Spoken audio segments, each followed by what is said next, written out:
विरोधित राज news आज की तमाम बड़ी खबरों के साथ मैं हूं पिंकी। आइए डालते हैं नजर आज की कुछ खास खबरों पर।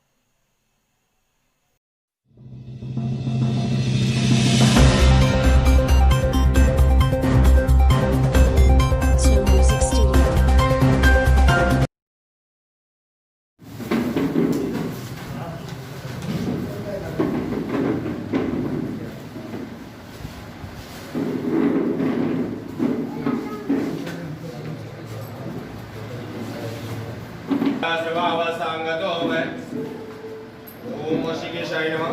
ओम ऋषिकेशाय नमः। ओम माधवाय नमः। ओम माधवाय नमः। ओम केशवाय नमः। ओम केशवाय नमः।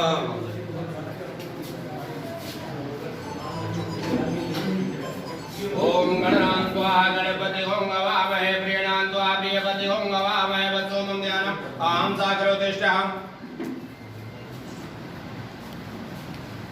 विवाहिता प्रवेशे निर्वहे तथा संग्रामे सज्ञाते शुक्लावरं देवशस्वर्णं चतुर्भुजं प्रसन्नवर्धनं श्रीमद्राधिकाय नमः।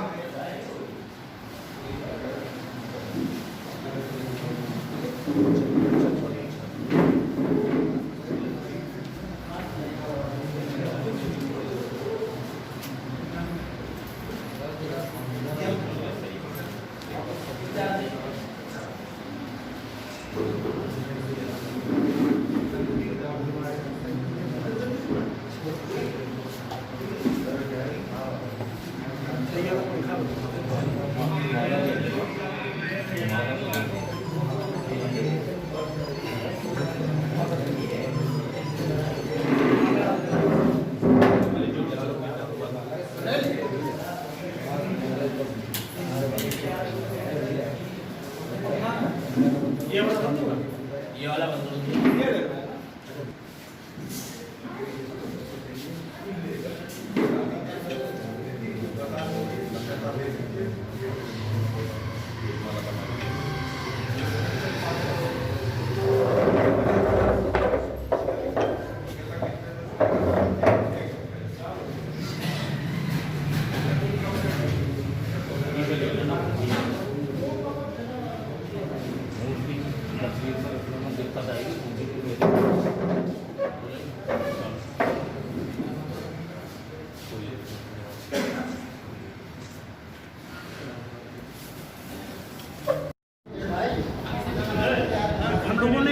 नया संगठन अपना बनाया है अंतर्राष्ट्रीय हिंदू महासंघ, और आज इसकी पहली प्रेस कॉन्फ्रेंस उसी का कार्यक्रम यहाँ पे आज रखा गया है। और इसके मुद्दे क्या थे कार्यक्रम? सबसे पहला मुद्दा जो इसका है वो भ्रष्टाचार मुक्त भारत, भ्रष्टाचार मुक्त भारत, नशा मुक्त भारत, और जो मंदिर के पुजारी हैं उनको वेतन प्लस पेंशन मिलना चाहिए। और हमारा संगठन जो है वो गौ हत्या के ऊपर कठोर दंड के प्राविधान बनाने के लिए भी। सर, जो आज हिंदू नेताओं पर अत्याचार किए जा रहे हैं, मर्डर हो रहा है, उस विषय में क्या कुछ कहेंगे? चूँकि सरकार केंद्र में भी हमारी है और प्रदेश में भी हमारी है जी, तो हिंदू नेताओं की जो हत्या हो रही है ये कहीं ना कहीं गलत है, और अगर इस तरह से चलता रहा तो सरकार को इसका खामियाजा भुगतना पड़ेगा। डीजल पेट्रोल के बारे में क्या कहेंगे? अब डीजल पेट्रोल तो काफ़ी रेट बढ़ गए हैं, लेकिन चूँकि जो देश की अर्थव्यवस्था संभालने के लिए हम इसमें माननीय मोदी जी और योगी जी के साथ हैं कि डीजल पेट्रोल बढ़ रहा है तो इसकी समस्या नहीं है। लेकिन चीन के मामले में हम कहीं भी बैकफुट पर खड़े नहीं होने चाहिए, चाहे पाकिस्तान का मामला, चाहे डीजल पेट्रोल 150-200 रुपये के लीटर हो जाए, हमें इसकी समस्या नहीं। कोरोना का वायरस बढ़ता जा रहा है, इसके लिए क्या क्या चीज़ें इस्तेमाल करना चाहिए? चूँकि कोरोना दिन प्रतिदिन बढ़ रहा है, तो कोरोना लॉकडाउन खत्म हुआ है, कोरोना नहीं खत्म हुआ है, और देश की जनता से इतना सा निवेदन है कि घरों में रहें, सुरक्षित रहें, और देश के लिए आप व्यक्ति हैं और अपने परिवार के लिए सब कुछ है। सर, हिंदूवादी नेता जो हैं वो सुरक्षा का कई बार जो है अपनी सुरक्षा की मांग करते रहते हैं, लेकिन उन्हें सुरक्षा प्रदान नहीं होती, क्या कुछ कहेंगे इस विषय में? अब सुरक्षा न प्रदान करना ये कहीं ना कहीं सरकार की कमी है, और इस कमी का खामियाजा इनको आगामी चुनाव में भुगतना पड़ सकता है। भाई, जिस तरह से कमलेश तिवारी जी की समाजवादी पार्टी की सरकार में 14 गनर उनको मुहैया थे, और जब भारतीय जनता पार्टी की सरकार आती है उनके पास 1 गनर होता है, और बार बार सुरक्षा की मांग करने के बाद भी उनकी हत्या कर दी जाती है। तो कहीं ना कहीं अगर वो हत्या करने वाले दोषी हैं तो सुरक्षा न देने वाली सरकार भी इसमें दोषी है। ठीक, आज के कार्यक्रम के विषय में क्या कुछ कहेंगे? आज जो है अंतर्राष्ट्रीय हिंदू महासंघ का भारत का जो गठन हुआ है, और मैं समझता हूँ कि प्रत्येक जितने भी हिंदू संगठन हैं वर्तमान में, वह किसी न किसी एक अच्छे लीडरशिप के नेतृत्व में चल रहे हैं, और उसके बाद जब उस लीडर के उद्देश्य पूरे हो जाते हैं तो वह उन संगठनों को भूल जाता है, उनको लावारिस के रूप में छोड़ देता है। तो जो राजनीतिक महत्वाकांक्षा होती है वह जो है हिंदू समाज का शोषण कर रही है।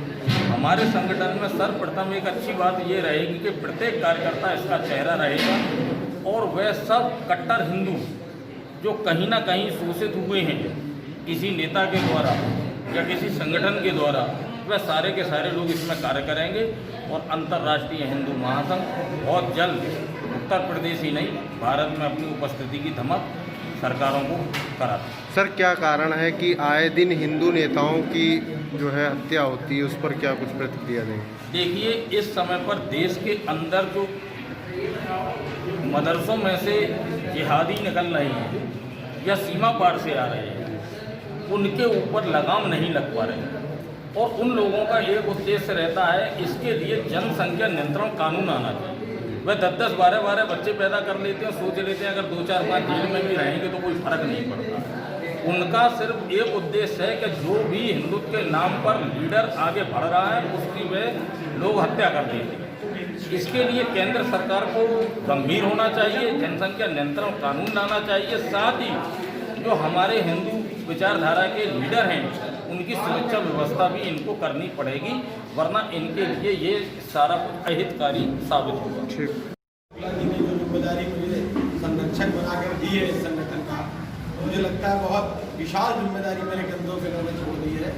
अब इस संगठन को रात दिन नई दिशा देने में हम लोगों को एक होना पड़ेगा। इस संगठन का सिर्फ एक उद्देश्य होगा, लोगों के हृदय में राज करना, ना कि राजनीति। धन्यवाद।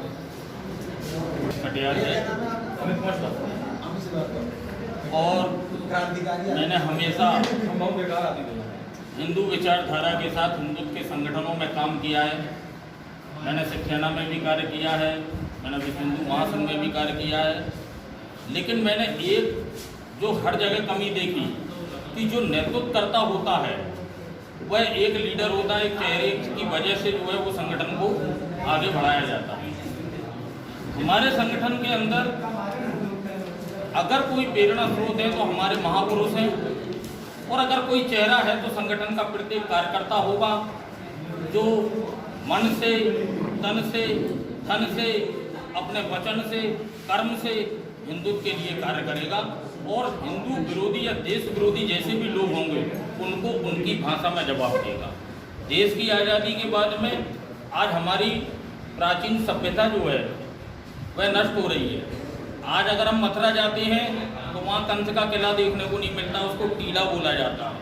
हम दिल्ली जाते हैं, पांडवों का महल खंडित हो चुका है, अभिमन्यु नाम से टीला बोला जाता है। हम राजस्थान में जाते हैं तो तमाम ऐसे महाराणा प्रताप के किले और महल हैं जो कि जर्जर अवस्था में हैं, क्योंकि पिछले समय पर जितनी भी सरकारें रही हैं उन्होंने मकबरों का अधिक ध्यान दिया है, और उन पर ध्यान नहीं दिया जिसमें हमारे हिंदुत्व के योद्धा जो देश की आज़ादी के लिए लड़े और उन्होंने मुगलों को कभी सफल नहीं होने दिया अपने जीते जी, उनके जो है आवास आज जीर्ण शीर्ण अवस्था में है। तो अंतर्राष्ट्रीय हिंदू महासंघ भारत इस काम को बहुत तेजी के साथ करेगा, और सरकार से मांग करेगा, पुरातत्व विभाग से मांग करेगा कि इनकी भी व्यवस्था ठीक ठाक की जाए, जिससे हमारे जो हिंदू धर्म के लोग हैं, नौजवान हैं, वो उनसे प्रेरणा रहे। चूँकि विगत कई वर्षों से मैं हिंदू संगठन में ही काम कर रहा हूँ। सर्वप्रथम शुरुआत हमने चूँकि व्यापार मंडल से, और व्यापार मंडल के बाद हिंदू युवा वाहिनी के नगर अध्यक्ष रहे, उसके बाद विश्व हिंदू महासंघ के लखनऊ के मंडल प्रभारी, उसके बाद बस्ती मंडल के प्रभारी हूँ। उसके बाद अपने कार्यों के दम पर या जैसे भी कहा जा सकता है, मुझे प्रदेश का उपाध्यक्ष भी बनाया गया विश्व हिंदू महासंघ का। चूँकि महाराज जी मुख्यमंत्री बनने के बाद अपने सारे संगठनों को उन्होंने, चाहे हिंदू युवा वाहिनी हो चाहे विश्व हिंदू महासंघ, दोनों संगठनों को उन्होंने पूर्ण रूप से भंग कर दिया। और भंग करने के बाद हम लोग का जो सपना था कि मुख्यमंत्री बनाना है महाराज जी को, वो बनाया। लेकिन आगे का जो सपना है कि महाराज जी को हम लोगों को प्रधानमंत्री बनाना है, उस मिशन को लेते हुए और महंत अवैधनाथ जी की जो हिंदुत्व की विचारधारा है उसके प्रचार प्रसार के लिए और पूज्य महाराज जी को देश का प्रधानमंत्री बनाने के लिए हम लोग को ये संगठन बनाना पड़ा। क्योंकि कहा जा सकता है चाहे कि महाराज जी के ऊपर संघ का दबाव हो या भाजपा का दबाव हो, वो अपने संगठनों का ध्यान नहीं दे पा रहे थे, इसलिए उन्होंने दोनों संगठनों को भंग कर दिया और हम उनके कार्यकर्ता खाली हो गए थे। भाई हमारा मिशन हिंदुत्व का है, ना कि सबका साथ सबका विकास। इसी नीतियों को ध्यान में रखते हुए ये संगठन बनाया गया है। आपके कई मुद्दे ऐसे हैं जिसमें भ्रष्टाचार है, नशा मुक्त है, गौ हत्या है, मंदिरों का जीर्णोत्थान है और मंदिरों में जो पुजारियों को वेतन समय से नहीं मिलता है या कम मिलता है, इसके बारे में। सुनील भाई, एक क्वेश्चन हमारा है, इतने सारे हिंदू युवा संगठन बने हैं, हिंदू युवा वाहिनी बना, फलाने बने रहे, क्या कारण था आपने उनसे अलग हटके अपना एक संगठन बनाया? भाई हिंदू युवा वाहिनी हो चाहे विश्व हिंदू महासंघ, ये महाराज जी के संगठन जो उन्होंने भंग कर दिए। और आप उसमें भी रहे तो थे, अभी भी हैं, लेकिन उन कार्यों को हमें आगे बढ़ाने के लिए संगठन बनाने की जरूरत पड़ी। जिन मुद्दों को मैंने सवाल हाँ। किया उसका जवाब सर। सबसे पहला जो मुद्दा है हमारा भ्रष्टाचार मुक्त भारत, जिसको भाई जब महाराज जी मुख्यमंत्री बने और मोदी जी देश के प्रधानमंत्री बने तो ये हुआ कि भ्रष्टाचार मुक्त भारत है, कहीं भी कोई संशय नहीं। लेकिन ये जो शिक्षा भर्ती घोटाला जो है, ये विश्व का मुझे लगता है इतिहास के पन्नों में दर्ज होने वाला घोटाला रहेगा। और इस टाइप के घोटाले जो आज पुलिस प्रशासन कर रहा है कि चालान के नाम पे घोटाला, मास्क के नाम पे घोटाला, हेलमेट के नाम पे जिस तरह से वसूली हो रही है, ये घोटालों की श्रेणी में आएगा। तो कोई भी विभाग अगर घोटाला करता है तो हमारा सबसे पहला कर्तव्य होगा कि हम उस संगठन से, अपने संगठन के माध्यम से भारत को भ्रष्टाचार बनाने का हमारा मिशन है। नशा मुक्त वाली जैसे कि बात आपने की, आपका मुद्दा है, अभी हमारे केंद्र सरकार ने नशा मुक्त को और प्रोत्साहन दिया। उन्होंने फौरन शराबबंदी जो थी उसको खोल दिया क्योंकि राजस्व की ज़रूरत थी। इसके बारे में क्या कहें? हाँ, मैं इसी जो नशा मुक्त भारत का हमारा एक उद्देश्य है। चूँकि मैं अभी कुछ दिन पहले फेसबुक लाइव आया था, संगठन बनाने से पहले मैंने जनता से ओपिनियन मांगी थी कि मुझे संगठन बनाना चाहिए कि नहीं बनाना चाहिए। उसमें ये मुद्दा था कि नशा मुक्त भारत, चूँकि जब लॉकडाउन चल रहा था उस घड़ी में सरकार ने शराब की दुकानें खुलवा दी। ये सबसे गलत निर्णय सरकार का रहा, इसलिए नशा मुक्त भारत हमें बनाया। चूँकि नीतीश कुमार जी बिहार के मुख्यमंत्री हैं और भाजपा का समर्थन में उनकी सरकार भी है, लेकिन वहाँ पे शराब की बिक्री बैंड है। तो उसी तरह हमें देश के अंदर नशा मुक्त भारत का अभियान चलाए, चाहे वो शराब हो, चाहे सिगरेट हो, चाहे मसाला हो। अगर राजस्व की उस वसूली के नाम पर हम नशा बेचेंगे तो फिर हेलमेट लगाने के नाम पर हम वसूली नहीं कर सकते हैं। ये मंदिर का सबका विश्वास, उसके पश्चात एक किस्म का देश के अंदर इस्लामीकरण बढ़ गया। इस समय अंतर्राष्ट्रीय हिंदू महासंघ की स्थापना, उसका क्या रूप हो सकता है इस इस्लामीकरण के खिलाफ? नहीं, हमारा उद्देश्य इस्लाम के खिलाफ नहीं है। हमारा उद्देश्य इस्लाम के खिलाफ नहीं है। हमारा उद्देश्य सिर्फ ये है कि जो देश के हित में कार्य करेगा हम उसके साथ हैं। इस्लाम विरोधी हम नहीं हैं। भाई इस्लाम में क्या, हमारे साथ जो हमारे राष्ट्रपति हुए थे डॉक्टर APJ अब्दुल कलाम, हम कहीं उनका विरोध नहीं करते। हम उनका विरोध करते हैं तो देश के खिलाफ है। हिंदू मुस्लिम का ये विषय नहीं है कि हम हिंदुत्व के साथ हैं, इस्लाम के खिलाफ, ऐसा कुछ भी नहीं है। हमारा सिर्फ उद्देश्य है जो हिंदुत्व के साथ है, जो देश के साथ है, चाहे वो अगर कोई हमारा मुस्लिम भी भाई है, अगर वो देश के साथ है तो हम उसके साथ हैं। मंदिर में जो पुजारियों के साथ उत्पीड़न हो रहा है, उनको समय से वेतन नहीं मिलता है, इसमें आपकी संगठन क्या करेगा? जैसा कि आप जानते हैं कि मदरसे के मौलवियों को वेतन मिलता है, तो हमारी सरकार से सिर्फ इतनी सी मांग है कि अगर मदरसे को मौलवियों को वेतन है तो मंदिर के पुजारियों को वेतन प्लस पेंशन मिलनी चाहिए। असहाय लड़कियों की शादी के बारे में भी आपका एक मुद्दा जी, है। चाहे वो किसी भी जाति के हो, चाहे हिंदू हो, चाहे मुस्लिम हो, चाहे किसी भी जाति धर्म की हो, अगर वो असहाय लड़की हो तो हमारा संगठन उनकी शादी के विशेष व्यवस्था अपने आप से मिलकर करेगा। चारू मिश्रा जी एडवोकेट हैं, देखिए हमारे और डीएवी कॉलेज के पूर्व अध्यक्ष भी हैं। मैं ये सब इन बातों को किनारे रखते हुए, चूंकि हमारे बड़े भाई हैं, मैं इनको अपने संगठन के संरक्षक के रूप में अपने साथ रख रहा हूँ कि हमारा संगठन आपके संगठन में कार्य करेगा। प्रेम शंकर मिश्र जी, चूंकि मैं आदिवासी विशेष पैकेज की व्यवस्था जरूर करेगा। ये एक मेरी रिक्वेस्ट, और उनके भी साथ जो भी हिंदुत्व का बात करेगा हमारा संगठन उनके साथ है, सबके दिलों में रहता है। और मुख्यतः हमारा संगठन समाज के लिए कार्य करेगा, समाज के बीच में जाकर कार्य करेगा। देश में लॉकडाउन का कार्यकाल जारी है, इसके बारे में कोई संदेश देंगे? चूंकि अब अनलॉक चल रहा है,